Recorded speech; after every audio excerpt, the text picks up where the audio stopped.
So good morning, everybody. I'd like to begin by acknowledging the land that we meet on today. Nyai Tampindi Nyadlu Gana Yatanga in Parendi. I acknowledge the lands of the Ghana people, and I wish to pay my respects to their elders, past, present, and emerging. I also wish to extend my gratitude and respect to any First Nations people here today. So I'm very excited to be welcoming the HeartAI team here to AIML today to present to all of you. James Malycha is the co-founder and chief medical officer of HeartAI. He is an ICU consultant physician and senior clinical lecturer with the Adelaide Medical School. Paul Lambert is the CEO of HeartAI, an adjunct industry fellow with UniSA. And Lukah Dykes is the managing director of HeartAI. He works as an analyst, computer scientist, and software engineer. HeartAI implements best practices for systems that are extensible, scalable, reactive, performant, secure, resilient, and tolerant to failure.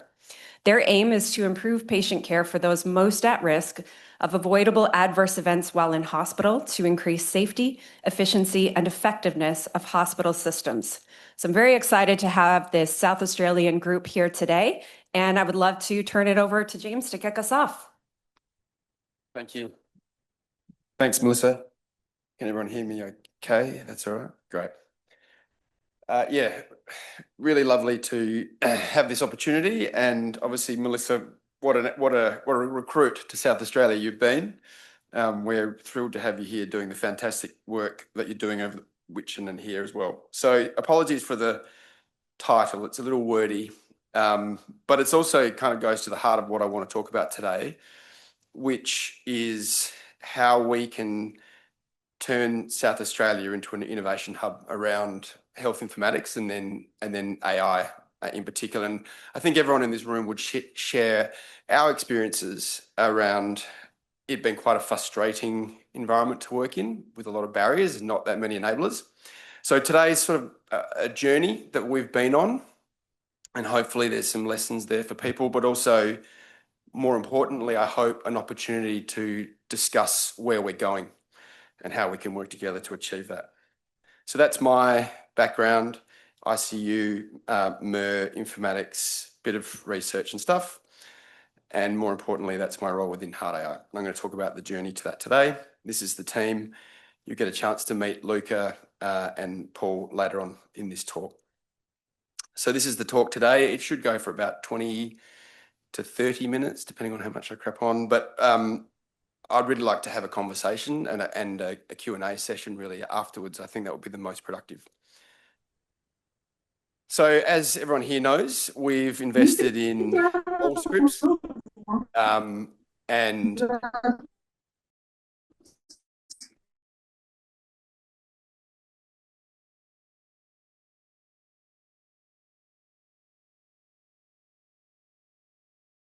at a running cost of about $1 billion. And that's what we have in Carlin, obviously, as the kind of flagship LHM. Now, I think the key point to this is an EHR, an EMR, is not a clinical informatics system. And the reason that I say that is because if you speak to any clinician and indeed any clinical researcher, what they want is not necessarily an EMR, they want an informatics system. And an informatics system is something that combines the care we provide, the information technology systems we have, and the system around those to provide us with the information we need at the right time to make the right decision. And it's not a criticism of Sunrise itself, but the implementation has not resulted in that outcome for us.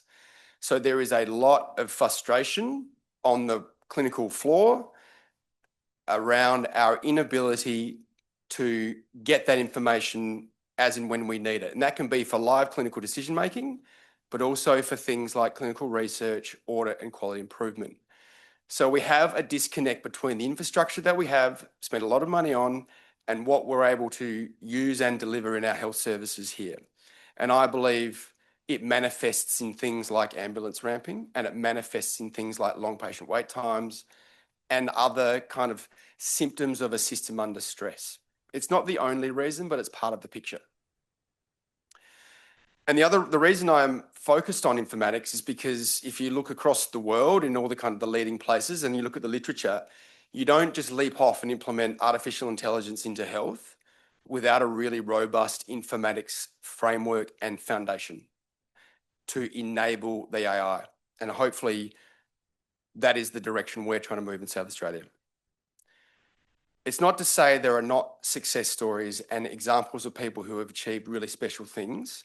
And here are some of the people. Your very own Johan has done some good stuff. Stephen and Josh and a few others have got some breakthrough technologies happening in the research domain, but they're very rare, and it's as a general result, as a result of a really enthusiastic, hardworking person who just doesn't take no for an answer and just keeps going and going until they have some sort of breakthrough. They're not enabled by the environment. And part of that is because in South Australia, and as in other jurisdictions in the world, we have a disconnect between the clinical institution, which is the LHN in South Australia, and the institution that administers our digital infrastructure, which is all pretty dry, but it is where so much of our frustration stems from. So you can see you've got the clinical user and the data scientist sitting over adjacent or in the hospital ward, and then you've got the Sunrise infrastructure sitting across in Digital Health SA.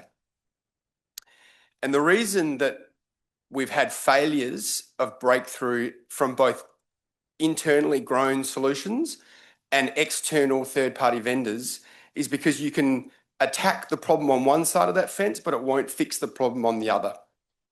And I think that is certainly looking at the table over there of all the digital leads at the LHNs, that is one of the fundamental challenges that we faced. And one of the key parts that HeartAI has driven into, because we saw it early. So what does that mean in reality? And that is essentially saying, well, we've got to get to the back end of the EMR because that's where the gold is. That's where the data sits, and that's where we believe we can make an impact on clinical care, be it through research or other kind of operational uplifts. And you'd think that it would be quite straightforward. You go in, you extract the data and you use it. But that's actually more what it looks like. It's really challenging back there.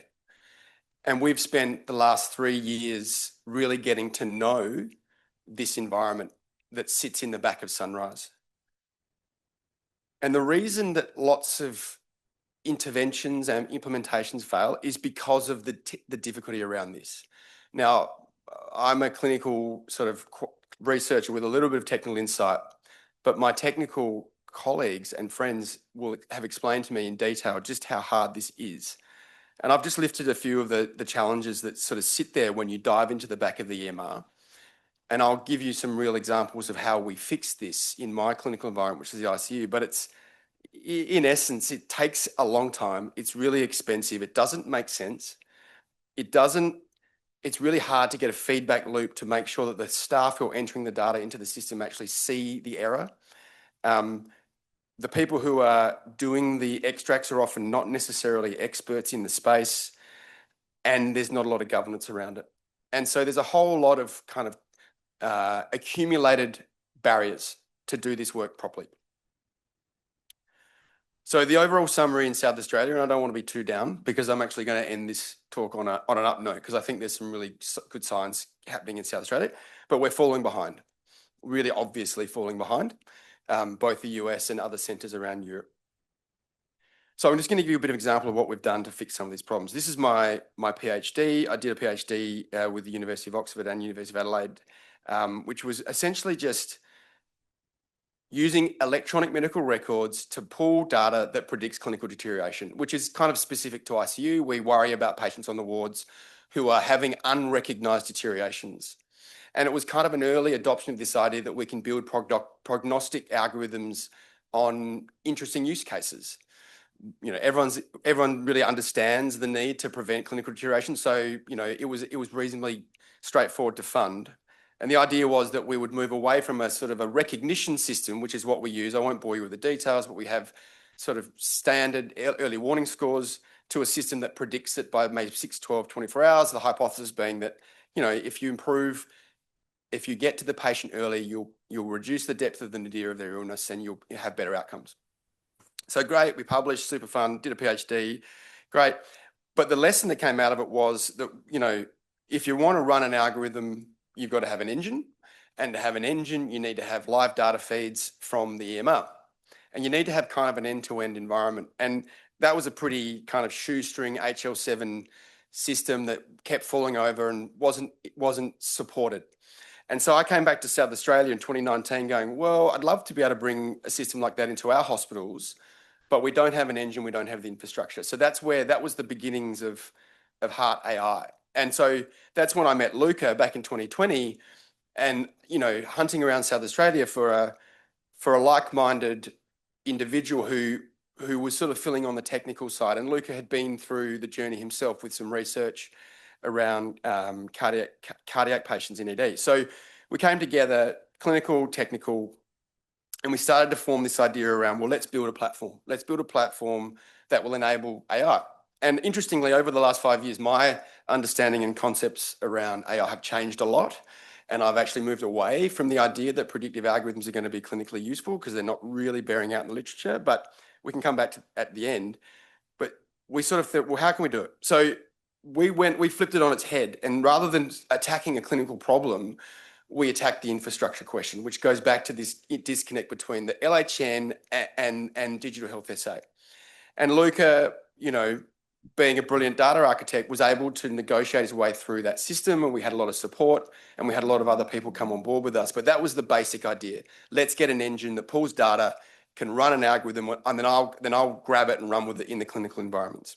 We got a bit of funding, we did a few projects, and that's all kind of running along now. So we sit between the EMR and other data assets around South Australia and the clinicians. And part of the really important learning on this is that we tried really hard to build this within a publicly owned institution, be it a research institution or a hospital or an LHN, but it's a really, really challenging thing to do technically. You need agility, you need very specific skill resources, plus you need money, and you need people who are willing to work faster than the natural state of a bureaucracy. And so it wasn't through choice that we formed a company, it was through necessity. And I've kind of embraced the idea of a public-private partnership because I think it's the way forward with something like AI. But just to really clarify that, we didn't do it out of a desire to form a company, we just had no choice. So this is where we are. So what were the boring bits? Well, governance. I mean, it's a really unsexy topic, but it's everything. And it's actually everything in terms of where we are now, because we're still being blocked by governance and we do not have sophisticated governance structures to enable this work. And we went and just said, look, we've got to just build something with good governance. So that include clinical, technical, corporate within our own sort of function, and then getting buy-in from the executive within the LHN, and then building commercial agreements that were ethical, moral, but also realistic. So we want to reward the public by letting us grow within their infrastructure. But we also need to be able to pay staff to develop tools. So there's a tension and a balance that we've been learning along the way, and we absolutely haven't got it completely right. But the fact that we're still here and still evolving and still growing is a sign that we got enough right to be somewhere on the right path. But that clinical governance is a really key piece, helping the hospital understand what we're doing and then translating that information across to the technical side, which is helping them understand what we're trying to do on the clinical side. And that interchange of information is where we've gone to work. And I think it's been absolutely essential. And I think there's been a lack of it in South Australia. And in many ways, we've broken new ground and it's been quite challenging at times. We've made lots of mistakes, but we've also made some real progress with these stakeholder partners. So that was where we went first. Didn't worry about the clinical question. We went back to the boring stuff. But then we finally got moving and we started to think about a clinical example. I'll just give you one of that now just to make it slightly more interesting because this is where it gets more fun. So as you know, I'm an ICU doctor. I work at the Queen Liz, but this is me working at the RA last year. So we got started with this idea of an informatics system, which is just bringing information to the bedside for clinicians to use. Sunrise doesn't present information in a particularly ergonomic or intuitive way for clinicians, so we just got to work there. Based on this idea that we had these fantastic paper tools that had been developed iteratively over 30 years that we absolutely loved. I'm not sure how many of you guys have been into an ICU. They're pretty hectic environments. There's heaps of staff. There's lots of sounds. There's lots of stuff going on. And we had these wonderful A0 charts that sat at the end of the bed, and they'd been developed as ICU as a specialty had evolved. And actually, we had an old printer in the basement of the RA, and we had a printer at Queen Liz, and there was a committee that would say what goes on and what comes off. And bit by bit, we built these charts, and they were fantastic. So the nurse would sit at the bedside looking at the chart. You could come and stand with the nurse and discuss with them the progress of the patient, trajectories, vital signs, all the bits of data that we love to use to make our clinical decisions. And then when we went live on EMR, they just took it away from us. And it was a really difficult chasm to jump clinically, because we were so used to this tool, and they're like, but you get all the uplift of the digital tool, isn't it going to be great? You can look up this stuff. And it just wasn't as good. And there's been a kind of a sort of a yearning and a mourning within the ICU environment to go back to that. So we just got to work on that. And, with Lukah's really amazing technical architecture, we were able to pull information out of the EMR, ethically governed, technically governed, clinically governed, funded, to start to mimic that old A0 chart. And so these are just some of the examples. I won't bore you. This is a fairly early version. We've got newer versions, but this is what's running in the Queen Liz, and it's running at the RA, and we've got potential, and excited partners in the other LHNs, and it's just an informatics system that gives me as a clinician what I need. But what's really exciting is this is just medicines and blood results and whatever, all the data that we use, fluid balance, etc.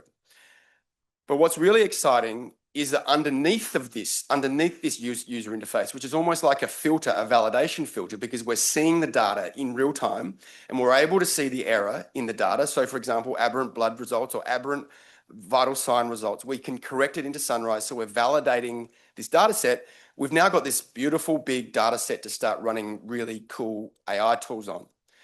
And then the next question is, well, what do you want to ask? What questions do you want to ask of the data? Where are the areas of need? And that's kind of the next phase that we're going to move into. But again, none of that's possible without this first informatics play. Get the data right, have a pipeline that auto-validates it, have it in a place that you can use it securely and safely, and then let rip. This is just an example of another utility, which is our registry data. This is a data submission that all ICUs in the country put their information into, and it's basically just a way of generating a standardized mortality ratio amongst other things, which says, are you performing equivalently with your peers? Are you an outlier, high or low? If so, we'll go and have a look and make sure that your practice is within what we'd deem as reasonably acceptable. This has taken us 3 years, and it goes back to that question of what the hell's going on in the back of Sunrise. And so what we worked out is it's really, really chaotic and confusing. And if you want to validate a data set, it takes hundreds and hundreds of hours of iterative process.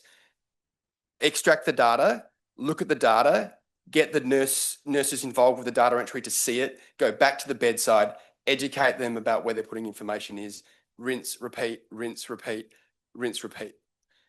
It's a really, really slow process. So the idea that you go, oh, it's just a gold mine sitting there waiting to be hit, and we're just going to release AI on all this data is a myth. You have to do a very, very careful and deliberate iterative data validation process to get it right. This is just to show that we went pretty hard on audit and risk, who's on the system when, and what are they looking at. That's a legal requirement of any commercial vendor with patient-sensitive information. This is just an example of showing how we've logged how we use our system, etc. So that's sort of the background. As you can see, very focused on the clinical informatics elements. I'm going to hand over to Lukah now to speak about the way we've integrated our system to enable AI from a technical perspective. Hello, everybody. Can you hear me okay? I think so. All right. Thank you, James, for that introduction. I'm Lukah. It's nice to meet everybody. I think I see quite a few familiar faces around the audience. It's good to see you again. I've just got 2 slides here just to talk a little bit around some of how our platform functions, particularly with our ML ops that I'll talk about in a moment. I was going to talk a little bit more around the AI itself, and I want to thank Dr. Lukah Dykes, who presented a couple of slides that I can't share today, unfortunately, just because they are still in development and we're waiting for the right time to be able to share that information. But I will come back to talk about the actual AI we are developing at the end of these 2 slides. I'll just talk about 2 slides quickly, just to talk about really what we've had to do to be able to support the development and the training of AI inside SA Health.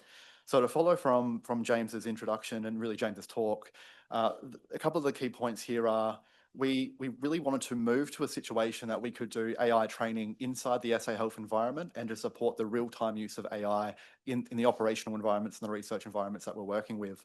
So I've done a little bit of work with AIML over the years, and I think we can probably all agree there is still an implementation gap between the research, the kind of the discovery, the methodology of AI, and what's required to actually deploy that into an environment, particularly an environment such as SA Health. So I've just got a couple of schematics that I'll talk about just kind of briefly, but this will help get an understanding of what we've had to do in this particular environment. So we've got these three levels that I'll talk about just in this example here. So the top level, what we really needed to do is we needed to create a data asset that had been validated. So James had talked about what we need to do to create a data set that was appropriate for an AI training process. That did require us not to integrate with a medical record system directly. It's possible to do, but those who have had some time with Sunrise EMR knows that data is in many places. It needs a lot of post-processing. It even needs just a level of projection of that data to get the data into a particular form that's suitable for an AI training process. So we've created a few different ways of integrating with the medical record system, and then to allow us to project that data into databases that are purposeful for AI. So these are AI dedicated databases that are also managed inside SA Health. We've got a synchronization process that allows us to access Sunrise EMR, to process that data, validate that data, and then move that data into a data repository that's purposeful for AI. So this is a system that we've developed. This allows us to create those databases that are live inside SA Health that are there for the AI training process. The next part is how we actually do the AI development itself. So we're all, many of us are familiar with that process of what we need to do to build AI source code, to train AI and to do that process. We had an additional challenge inside SA Health. So those that have worked with SA Health know that it's quite difficult to get access to the development environment that you require to do AI training. That is to actually build AI source code, to train it, to interact with data. We've had many years where Luke and the team have actually tried to work in this space. And even now, we don't have an environment such as a virtual machine or a cluster environment, like a GPU cluster environment, where Luke can actually do the development inside that environment. What we have to do is we have to build our models in an offline way and then bring them inside SA Health. We have to kind of cross the barrier inside SA Health.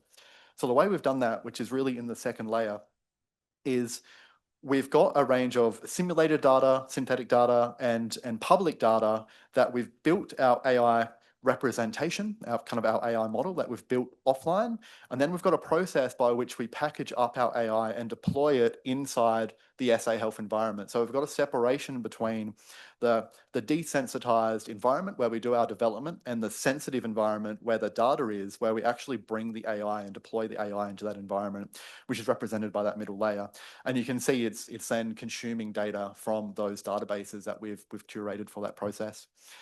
That's quite interesting because we also have developed a kind of a light ML ops framework that allows us to store trained AI models. So as we're doing that process internally, we then store those trained models inside a registry that we manage with multiple different experiments, we call them, with AI training runs. And then they're available for us for deployment, for actually using that for inference, for runtime use of those AIs. Now, again, all of this is inside the SA Health environment, so it's all secure inside the environment. The final process there is, well, we've trained these AI models. We now want to be able to use those in an application sense. We want to use it to actually interact with our AI. So we've got another process by which the trained AI models can be deployed and then can be exposed through an API layer. So we can actually use those AI models as an inference server. So they can again be deployed inside our secure environment. And then we've got a range of application software that can then interact with those AI models, and the users can then interact with those AI models all inside the SA Health environment. So this is just a general overview of a particular pathway we've taken for us to do the work, to do this AI lifecycle inside SA Health. Really, with the key message here is that it wasn't straightforward. We couldn't just use a virtual machine or a development environment to actually do this work. We had to build up quite a few layers of those enablers to be able to be able to enable us to train AI in a sensitive environment. We do have this environment more or less running now, actually relatively recently. We've had this kind of at the next level. That's included, for example, what we've had to do to gain access to GPUs, which we know has been a bit of a challenge inside SA Health to get proper AI hardware. We've recently got the approvals to allow us to deploy GPUs inside our SA Health Azure environment, and that's how we can then do our training lifecycle inside that environment. But that itself was quite a journey to actually get access to the hardware we needed. So that, just feel welcome to ask any questions after around what we've had to do that, but it was a lot of work to get the point that we could do this. This is just a schematic of our platform more generally. Again, it's really, really high level, but just to touch on a few of the other points that James made as well around what we need to do to secure this environment, what we need to do to make sure users have to be authorized and have the right permissions, what we need to do around logging and access control. So all of these things have had to build up alongside that process, which we were talking just before the talk around all of these system level enablers that are required for us to do this work in a secure and compliant way inside SA Health. This is all the work we have to do this work securely.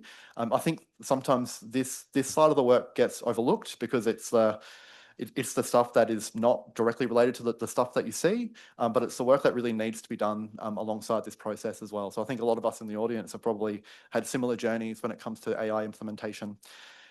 I was going to share a couple of the AI models that we have developed, and we've been asked to just wait for a time in the future when we can fully share those in their fullest capacity. But Luke has been working very hard on developing our AI that we've done. A couple of the models that we've built, some related to what James has talked about with the patient deterioration, which uses a pretty cool AI architecture, I think. And over the last year in particular, we've got a new project, so watch this space, but this AI is working quite well at the moment.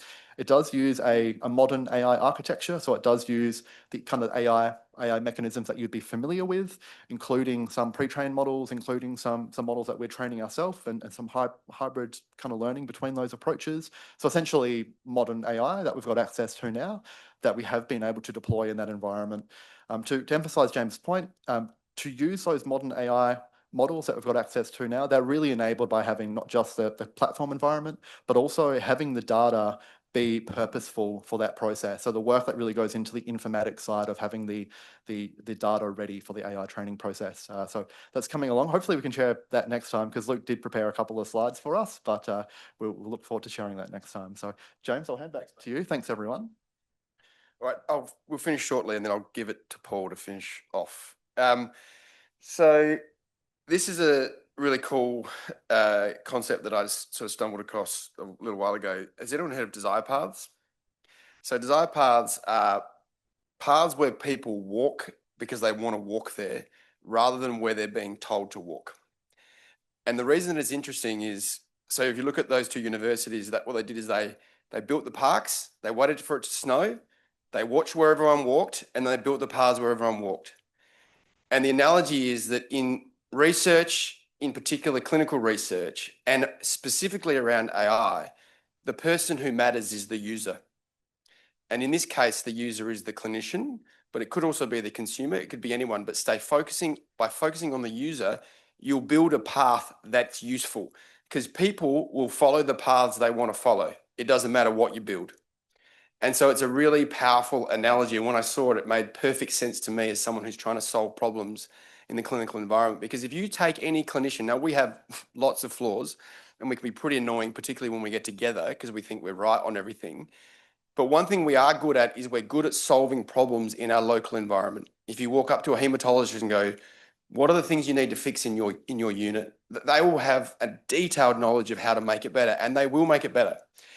If you ask me what needs to be fixed for my ICU, I'll tell you what I need. If you ask an ED doctor or a nurse, an ambulance officer, it doesn't matter. They know their environment like the back of their hand. We're trained to know those environments.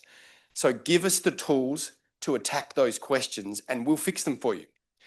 So that's the kind of the analogy that I use, and that's the approach that we as a research group and our company have taken. This is just a slide from the American Informatics Association meeting that I went to last year, and we're going again this year because I think the United States has really got some shining examples for us to follow. But it's just to show that we are on the right path in a small way, in the sense that the really leading groups are focusing on informatics, as in they're focusing on pipelines of expertise, training environments for people to come into our hospitals and our universities with deep knowledge around health informatics. The second part is governance. They're 20 years ahead of us in terms of their governance. They've set their structures up, right? So they've got a beautiful environment to just get to work. They don't need to go through all of these processes that we've had to go through. It's already set up. And then the other part of it is obviously there's a really important driver around equity that really matters because we've got biases and problems inside our data sets. And then obviously, what are we going to use this AI for? And it comes back to this question of stop trying to find a problem for your solution. And it's a classic repeated problem. Just go and ask the person who's doing the bloody work what the problem is, and they'll give you then you can go to work on the solution with them. But it happens time and again. We've got this cool tool, let's get it going, but we don't ask the person who's got the problem, and we've got to stop doing that. So this is just a little thing that I was sort of thinking about, what are we trying to do here? We're trying to create an environment where we all flourish. We want South Australia, particularly South Australian public health, to be an innovation environment for this work. And so the way I sort of approach this is, if you take our landscape from a macro perspective, we've got all the key parts. So we're getting an agile, secure governance structure. Well, we're getting closer, Elena. Let's say we're pushing hard to get that set up. And that needs to be led by the LHNs because they're the ones who are closest to the problem solvers, be they the clinicians, ops managers, whatever. So that has to come out of the LHNs. We have to have really good, and I've got all of the digital leads at that back table who are all getting together to work out how we can best build that governance structure. So that's that node fixed or being fixed. We need sophisticated funding environments. So we're funded by AusHealth, amongst others, and they understand us as a group.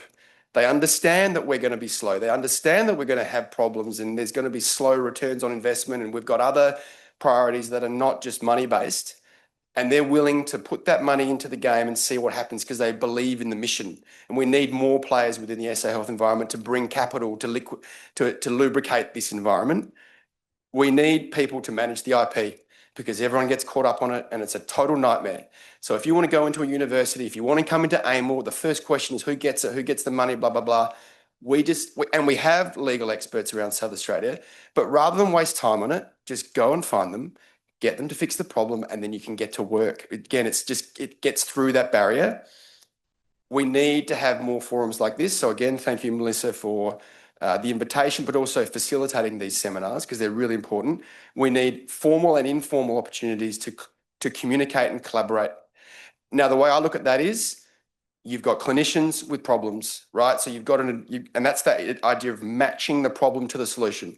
Go and find us. We're there. We'll chat. We'll talk your ear off. Then you've got method experts, academic, statistical method experts. Andrew Zanatino at the university is building a new college. We've got the people at the university who can help us with the methods for these studies. I collaborate with two really, really fantastic academics on my methods. It saves me hundreds of hours. They just tell me what to do and off we go. You need ML experts. Well, it's funny. We've got a few of those floating around here who are just dying to get their hands on some data to run some ML models. And then you need smart people like Paul and corporate players who understand the landscape and who facilitate all of the rest of us. So I suppose I'll hand over to Paul just to finish off in terms of the landscape and where we kind of live. But my view for us to move forward, and again, these are just my opinions and someone who's lived this pretty hard over the last 5 years, is if we can begin to build the ecosystem, then we have a shot. We've got enough expertise in the state. And if we can unleash all the potential by actually talking to each other and collaborating with each other and bring the players into the game, we might be able to get moving. So with that, I'll let Paul finish off. Thank you, James.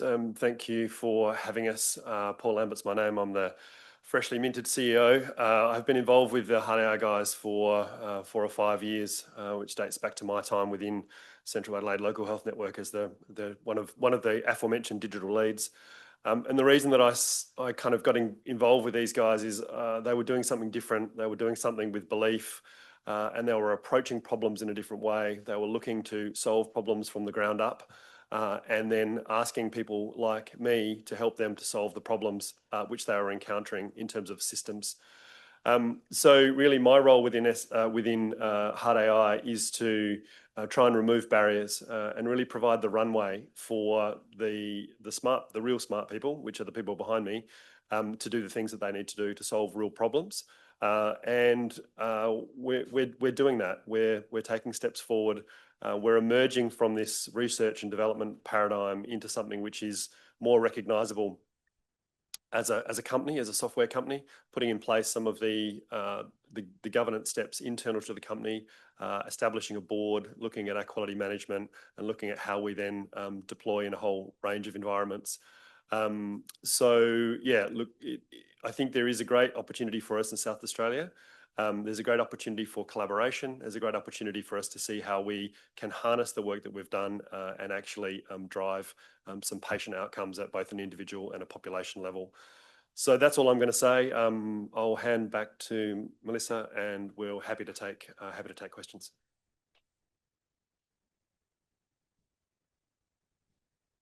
Great. Thank you so much to all of you for a really fantastic talk. I think a lot that we can talk about. So love to open it up to questions. And I may take chair's privilege and ask the first one. There was this paper that some people might be familiar with. It's everybody wants to do the model work, nobody wants to do the data work. And I would like to add to that because I think everybody wants to fund the model work, nobody wants to fund the data work. So I'd be curious as to your thoughts on how we get some funding for these infrastructure components that are really the core of how we actually use AI to advance patient health. Yeah, great question, Melissa. So we were part of a big MRFF infrastructure grant, which we got last year, and it's a really salient example of how big institutions struggle to deal with what's going on with health informatics and AI.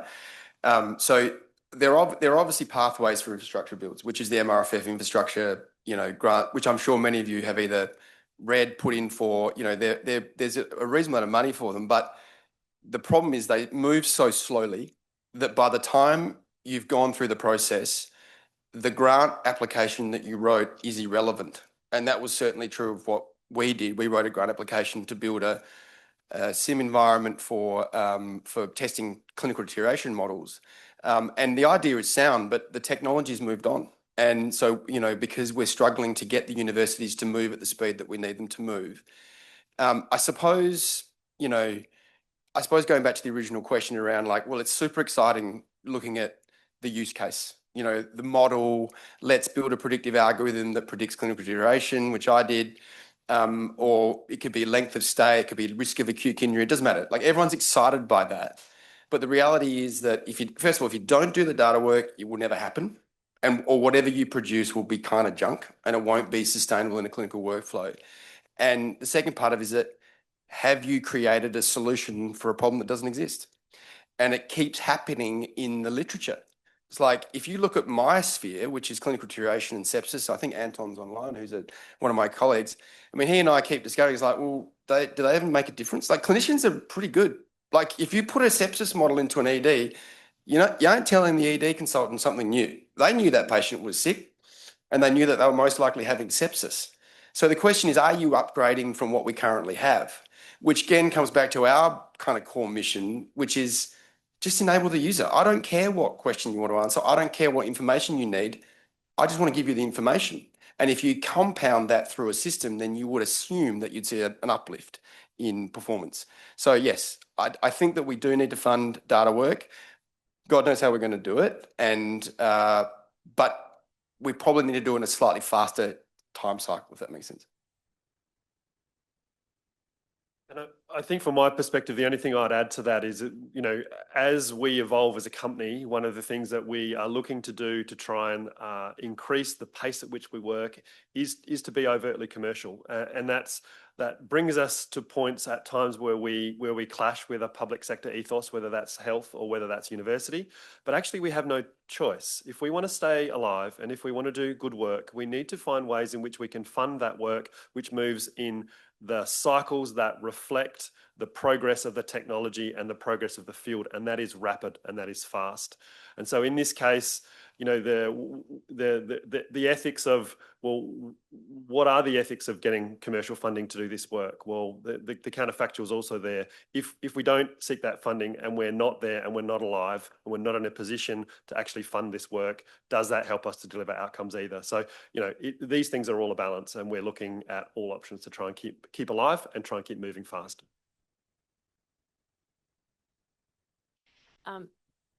Thanks for the talk. I guess I have a question primarily from the clinician perspective.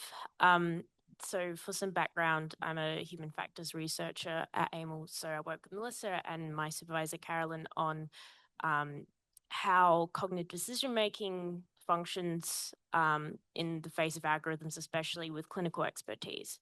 So I'm not sure like how passionate you may be about that sort of a thing, but from some of the ways you were describing the end user, I really resonated with the ways that you were describing it. I think it's quite parallel to how we feel in psychology about this. I was actually just wondering about your perspectives on testing the clinician use of the algorithms and the databases, and what your thoughts on that are, and whether you envision that happening quite early in the pipeline or sort of at the later stage of actual deployment.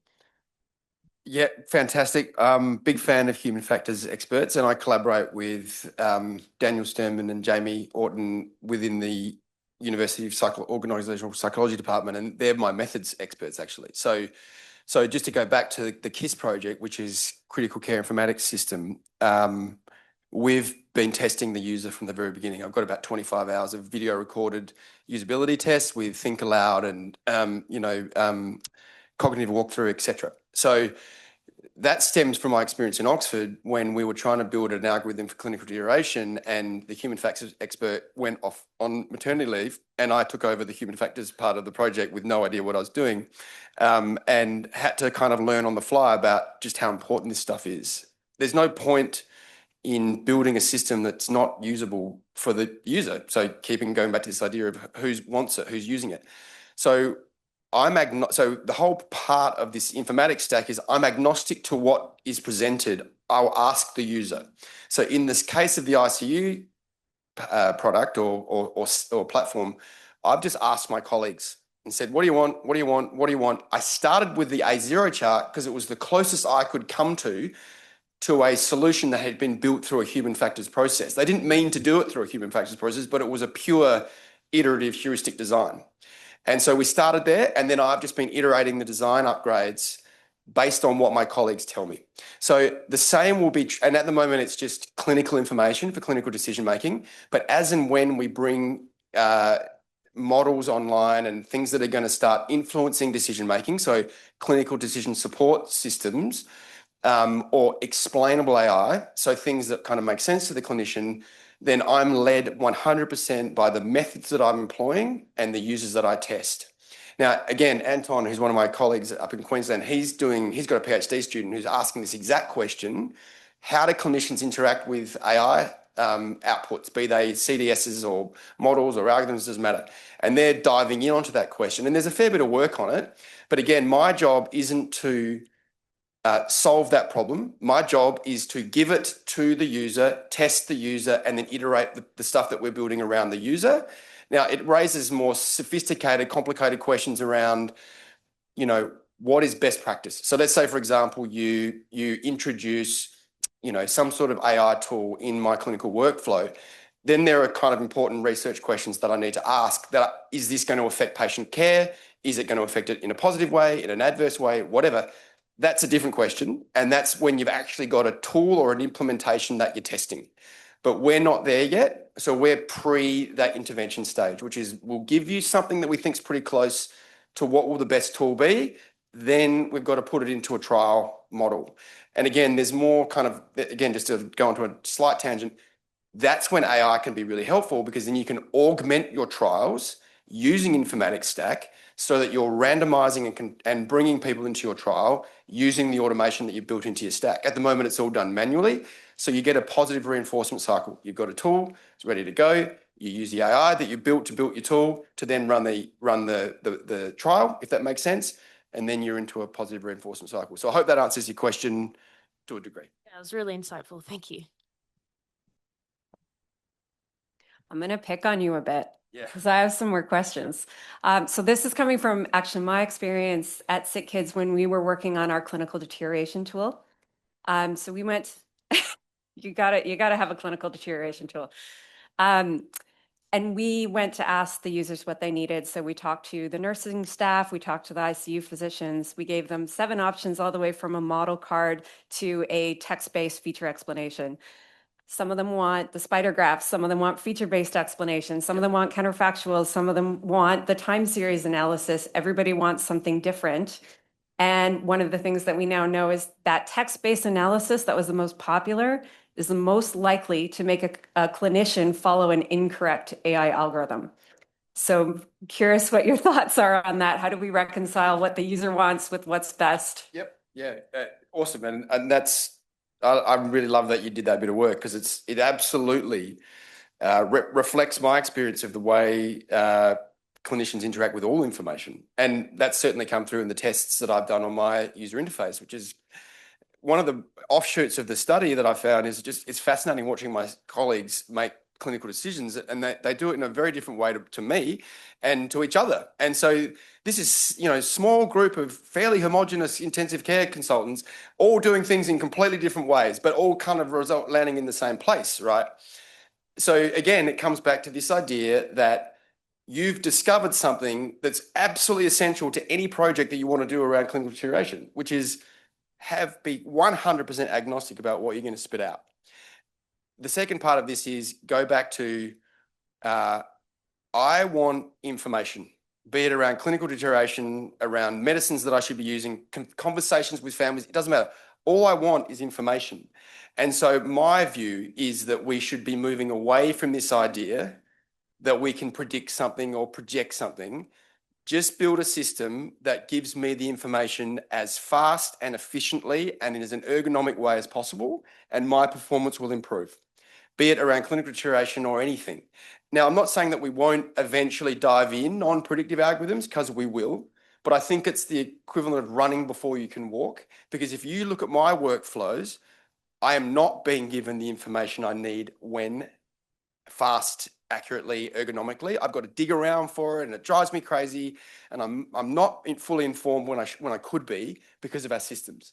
And so again, what you've discovered matters when you're bringing in those algorithmic decision-making tools. But I think we can do stuff first, which is use AI to automate the stuff under the water. Give me information. It doesn't need to be predictive. It can just be information. Let me improve my performance that way, and then start to roll out the predictive stuff. And I won't go into the detail around the usability stuff, but there's a heap more around that that's super interesting, which is in explainable AI literature. Anton, feel free to unmute and ask your question. Oh, thanks. Yeah, fantastic, James. Thanks so much. I love it that you guys are building an infrastructure. It's fantastic. And so my question's about that. You raised the question, which is a really valid one for grants, that effectively technology moves past them very quickly. And I guess that it sort of forced me to think back about what you're doing there as well. As you mature and develop your systems and define and make concrete your infrastructure, how are you thinking about the future? For example, Cerner, for example, are already saying they've got this EMR that they're bringing out in the States that's got AI integrated, access to all data, you can ask it questions, et cetera, et cetera. So how would that then transform if they suddenly roll that out in one of these states, which they might? How does that transform your infrastructure and your thinking about your infrastructure? And how do you stop yourself from being obsolete in this whole sort of movement? Because it is moving so fast. I struggle to think who's keeping, who is able to keep pace with it. Yeah, great question, Anton. Just for full disclosure, Anton and I have been working together for a few years on quite a few different things, and Anton's going to be presenting in America. Actually, he's got a fantastic talk about a patient deterioration algorithm that he's developing. So my view on that is, first of all, I wouldn't necessarily trust the product that Cerner are going to bring. because people will talk a lot about this stuff. And when you're operating at scale, I reckon you'd struggle to deliver a product that would be of the standard that people like myself would expect. But let's put that to a side. We're already going to be rebuilding our stack. So Lukah and his team are already revising schemas that's going to completely change the way we run our technology. And that will change again in a year, and it'll change again in a year, because we're going to continually need to be changing it to get back to the core mission of what we do as a research in a company, which is, what does the user want? And so for me, it's really simple. I would be very surprised if a large-scale vendor is going to be more expert than we are at sitting between the information, at the interface between the user and the infrastructure. And that's what we do. And that's what we do pretty well. And I think we can do it even better. But ultimately, we stay in that slot, Anton. We stay right in that slot, focusing on the needs of the user and just never deviating from that, and letting the infrastructure and the technology support that and not the other way around. So does that answer your question, mate? Because that's the mission statement of what we do. Awesome. And I don't believe we'll ever become redundant. Paul, I hope you agree with that. No, that's great. Thank you very much.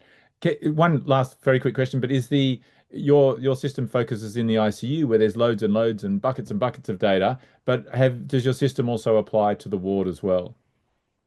100%, Anton. We've thought about that. Well, look, we've got a project that's going to be on patient flow. And in that case, the user is an operations manager whose job is to find beds for patients being admitted to the hospital. Again, it's just focusing on the user, getting the data infrastructure to focus the information on that person and help them perform better. Using AI, whatever systems and tools you need to be able to provide that with the information. So we are not focused on ICU. We used ICU because it's where I live, and it's because it's a rich data center, and we could build a clinical use case around it. But ultimately, our system actually already runs on every hospital bed in South Australia. The only reason we don't look at those patients is because of ethical constraints. We only look at the patients that I'm ethically allowed to look at, which is, again, very important to us. But our system can look at any patient in any part. And data sparsity, I suppose you say, as you and I both know, will just affect the performance of what you're doing, because you'll have less accuracy. And again, you just deal with each of those challenges as they come up and focus on what the user needs. Great, thank you. Hi, my name is Guillaume. I'm an AI officer for Salin. I would be very interested to understand how you embed in the company, in your culture, models, auditing systems, how you see trustworthy and responsible AI, because I think that's something you touched about as well with the psychology and user aspect to it. And what's your perspective as well about where your scope in that space stops and where the health system starts to take over? Yeah, I mean, a great question. And it's at the absolute core of what we've done from the very beginning. So like Lukah and myself and Adam, who's not here today, but has been another co-founder, and Paul for a long time, and everyone who's been involved with us, has been 100% focused on doing the right thing for the right reasons. And you can't have a monopoly on what are the right reasons. But if you're staying focused on the consumer or the patient, I don't think you can go too far off piste. So my way of looking at it is to say, right, what are we doing? Are we helping the patient? There's heaps that goes into that question, but we've got a fair few protocols around that clinically anyway, around the tools and interventions that we use. So just follow the protocols that we already have for a drug or any intervention. Does this help the patient? Make sure that you test it, make sure that you go deep on that. And then in terms of I suppose that is what governance is, right? So governance is bringing the right domain experts and the right stakeholders in and around what you're doing to provide you with objective feedback. And that can be a clinical governance committee that I've set up in Carlin, on which Elena sits, and another group of really expert people who can go, James, we're not happy with this. This needs to be checked, because I can't be across everything, nor can anyone. Paul is doing the same thing from a corporate perspective. Here are 6 things that we need to make sure we're checking off. Technically, are we secure? Again, it's that objective opinion run through good governance, protocolized to a degree, but agile enough to be able to respond. And that's the way we approach it. So essentially just making sure that we stay focused on the mission, keep the patient at the centre, can't go too far, guardrails around governance, and see where we land. I hope that answers your question. Thank you, Guillaume, for the question, and congratulations for being, I think, the first in SA Health to have AI in their job title. So, second only to Melissa. I think my only extra response would be to say, let's find out the opportunity that we have in South Australia with a platform which is deployed within the SA Health cluster is actually to discover some of these questions, learn from what's happened and what is happening within Carlin, and then use deployments under strong ethics oversight to allow us to learn and to understand better what is required to make that successful. My apologies to mine host. I've got a question. Is that all right? Yeah, go ahead. Yeah. I don't know who'd be best. Hello, James. Hello, Paul. I don't know who'd be best placed to do it. But it's more just trying to understand from a HeartAI perspective. Are you developing products? Are you trying to develop services on solutions? Yeah. Well, you've just walked into a 3-week argument between me and Paul. I'll let him answer indefinitively, but what I'd say is we as a company need to have enough of a profit margin to be able to support the development. So that's a need, right? But the problem for Paul is that I continually stay focused on really unprofitable questions. Yeah. But ultimately, my drive to get this whole thing set up is I want an informatics system in South Australia that means that we're the best in the world and we've got an amazing environment to care for our patients, where we're evaluating our performance in real time and that we're bending the curve, right, on all of the issues that we have. Now, that is both a system and a service, because you actually need to build culture around a deployed piece of software. And so part of that's a little bit of R&D. It's a little bit of early kind of deployment evaluation, but you're not going to get the uplift that I think you need and what we want without some service. So that's my approach to it, and I'll let Paul tell you what he thinks. We're trying at this point to develop discrete products that stand alone and that allow us to commercialize those. Now, as we develop those products and we can see where those edges are, the questions are: how do we support organisations to deploy them? How do we build culture around that? But until we can draw some edges and some boxes around what it is that we think we offer and what people require to deliver their solutions, then the focus for me and my ongoing discussion with my colleagues is: how do we develop product, and then how do we wrap our services around that? And respectfully, as a buyer, it's probably something you want to get sorted out fairly quickly, right? Because if you guys aren't sure, why come talk to me? Yeah, absolutely. Yeah. Want to add a little bit to that, which is a challenging point to make, particularly in this venue, but the reality is that there are many examples where AI improves patient outcomes and will cost the health system a lot more money. And so I think we will never stop trying to navigate these challenges, and we have to make values-based decisions about what's worth it, what costs are we going to take on, and for what outcome. So I'm really, really grateful to our presenters today. Thank you so much for coming. Thank you all of you for coming today, and stay tuned for the next AI on the Ground. Thanks.